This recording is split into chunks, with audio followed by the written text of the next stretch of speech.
Let's have a look at our near abroad. And this is, you know, the Muslim world with the Shia countries in green.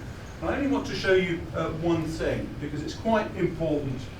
You know that we've got these migration routes, a total breakdown of the EU's ability to formulate strategy in relation to migration and indeed maintaining our maritime borders. It didn't creep up on them. It's been coming for about 10 years now. The warnings have been there. The demographics alone should have told them. Yet again, the EU not able to do strategy other than manage its own business. I want you to look at these statistics compiled by an association that I do work with. It's from 2010, but it's relevant today. Just look at these figures in red.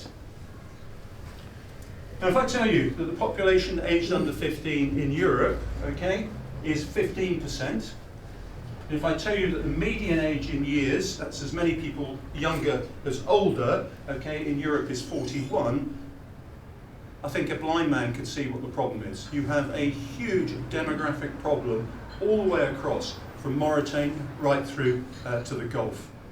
And there is no policy for this in the European Union at all.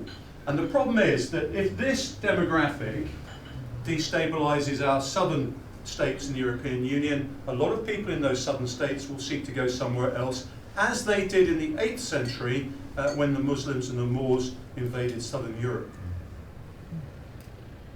Have I got an answer to that problem? I do, but you're going to have to wait. Okay, to about 5 minutes. And here's the problem, okay? If you have 30% of your working age population between the ages of 15 and 29, and there are 67 countries in that bracket today, 60 of them are in conflict internally or with their neighbours. And what do you think the greatest demographic of migrants into southern Europe is at the moment? Young men. 15 to 29-year-old men. EU has not got a policy for that either. In fact, it is denying this is even taking place.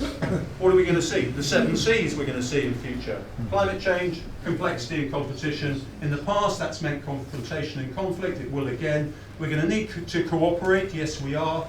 We need to construct new mechanisms to actually deal with things. And I happen to agree with Tim that actually the UN, the EU, NATO, it's actually broken at the moment. We need to reform these things.